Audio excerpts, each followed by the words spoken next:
بسم اللہ الرحمن الرحیم۔ السلام علیکم۔ روزانہ واقعات سننے کے لیے اس چینل کو سبسکرائب کریں۔ ڈاکٹر محمد افضل الحق دہلوی حضرت پیر جماعت علی شاہ محدث علی پوری رحمۃ اللہ علیہ کے مرید تھے۔ وہ لکھتے ہیں کہ سن 1953 عیسوی میں جب میں دہلی میں قیام پذیر تھا، ایک رات اچانک مجھے دل کی تکلیف ہوئی۔ گھبراہٹ اور بے چینی برداشت سے باہر ہو گئی اور مجھے یقین ہو گیا کہ میری موت واقع ہو رہی ہے۔ عین اس پریشانی اور لاچارگی کے نقطۂ عروج کے موقع پر میری نگاہ ایک دم اوپر اٹھی۔ کیا دیکھتا ہوں کہ دو انسان میرے سامنے ہوا میں معلق ہیں۔ ایک پرعظمت انسان کو میں فوراً پہچان گیا۔ وہ پیر سید جماعت شاہ علی پوری رحمۃ اللہ علیہ میرے روحانی پیشوا تھے۔ ان کے بدن اطہر پر وہی لباس تھا جو وہ معمولاً پہنا کرتے تھے۔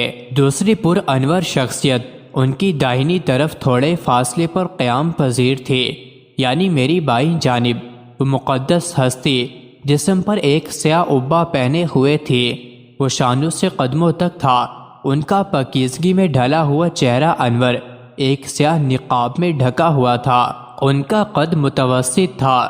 ان کا چہرہ اگرچہ نقاب میں چھپا ہوا تھا، لیکن روشنی کی شعائیں نقاب کے باہر صاف صاف آ رہی تھیں اور اطراف کے اندھیرے ماحول کو جگمگا رہی تھی۔ وہ ایک انتہائی پروقار اور پرعظمت ہستی تھی جو میری نگاہوں کے سامنے سے گزری۔ کئی مہینے گزر گئے۔ ایک دن ایک انوکھے طریقے سے میری رہنمائی ہوئی۔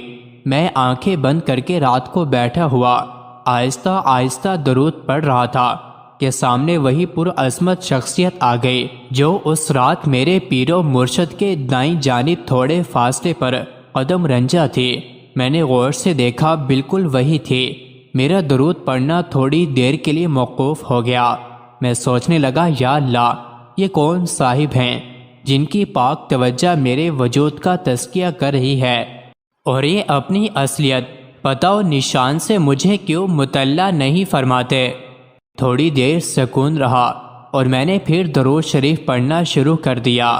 جیسے ہی درود کا ورد شروع کیا، اسی لمحہ ان کے نقاب میں ہلکی سی جنبش ہوئی اور چہرہ مبارک کی خط و خطال میرے سامنے جھلکے اور مجھے اندازہ ہوا کہ آپ مسکرا رہے ہیں۔ ایک دم مجھے خیال آیا کہ کہیں آپ ہی حضرت صلی اللہ تعالی علیہ وآلہ وسلم نہ ہوں۔ جیسے ہی خیال آیا، میں دیوانہ وار اپنے آپ کو آپ صلی اللہ علیہ وآلہ وسلم کے قدموں پر نچھاور کرنے کے لیے اٹھنا چاہا، مگر میری آنکھیں کھل گئیں اور ماہویت ختم ہو گئی۔ میں نے سوچا کہ کیوں نہ میں درود ہزارہ کے علاوہ اور درودوں کا ورد شروع کر دوں جو کہ آپ صلی اللہ علیہ وآلہ وسلم کی مسرت کا موجب ہو۔ چنانچہ میں اردو بازار جامعہ مسجد دہلی گیا اور درود شریف کے متعلق کتابوں کی تلاش کی۔ مجھے بہت سے چھوٹے چھوٹے کتابچے مل گئے جن میں طرح طرح کے درود لکھے ہوئے تھے۔ میں نے وہی پڑھنے شروع کر دیے۔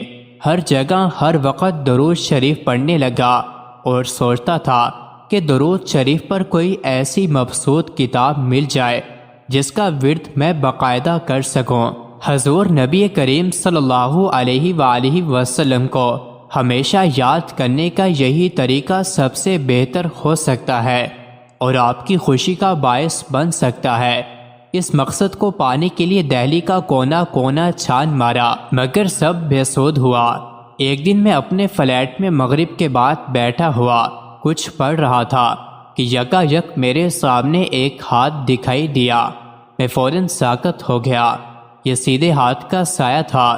مجھے فوراً یقین ہو گیا کہ حضرت رحمت عالم صلی اللہ تعالی علیہ وآلہ وسلم میری پشت پر کسی اونچی جگہ رونق افروز ہیں اور اپنا دست مبارک میرے اوپر اٹھائے ہوئے ہیں۔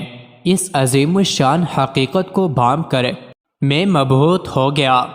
آپ صلی اللہ علیہ وآلہ وسلم نے دست مبارک سے اشارہ فرمایا، جس کو میں فوراً سمجھ گیا کہ کہیں جانے کا حکم ہو رہا ہے۔ بس میں اٹھ کر کھڑا ہوا اور چلنا شروع کر دیا۔ جدھر جدھر آپ کا اشارہ ہوتا گیا میں چلتا گیا اور تھوڑی دیر بعد ایک ایسی جگہ آیا جہاں ایک نورانی شکل کے بزرگ سفید داڑھی، ڈھیلے ڈھالے کپڑے پہنے ہوئے مشفق انداز میں تشریف رکھتے تھے۔ میں نے ان کو سلام کیا۔ وہ فوراً اٹھ کھڑے ہوئے اور سلام کا جواب دیا۔ ان کے ہاتھ میں ایک کتاب تھی جو فوراً انہوں نے مجھے دے دی۔ اس کو الٹ پلٹ کر دیکھا اور اس کا نام و پتہ نوٹ کر لیا۔ پھر تھوڑی دیر بعد حضور صلی اللہ علیہ وسلم کے دست راست کا اشارہ ہوا اور میں اٹھ کھڑا ہوا، ان بزرگ کو سلام کیا، ان سے مصافحے کا شرف حاصل کیا، واپس ہوا اور اپنے مقام پر آ گیا۔ اویل الخیرات، ڈاکٹر محمد عبد المعید خاں، دائرۃ المعارف حیدرآباد۔ ڈاکٹر صاحب کو حضور صلی اللہ تعالی علیہ وآلہ وسلم نے پیچھے سے اشارہ فرمایا کہ یہ تیرے لیے ہے، تو اسے پڑھ اور اس پر عمل کر۔ میں انتہائی خائف اور معطل ہو چکا تھا۔ میں نے ادب کے ساتھ آنکھیں بند کیں اور اس بات میں سر جھکا لیا۔ اس واقعے کے فوری بعد میں نے ڈاکٹر عبد المعید خاں صاحب کو خط لکھا کہ حضرت صلی اللہ تعالی علیہ وآلہ وسلم نے مجھ نہ چیز کو اطلاع دی ہے کہ آپ نے کوئی کتاب اوائل الخیرات کے نام سے چھاپی ہے۔ مجھے حکم ہوا ہے کہ اس کتاب کو پڑھوں اور اس پر عمل کروں، اور ان سے مندرجہ بالا کتاب طلب کی۔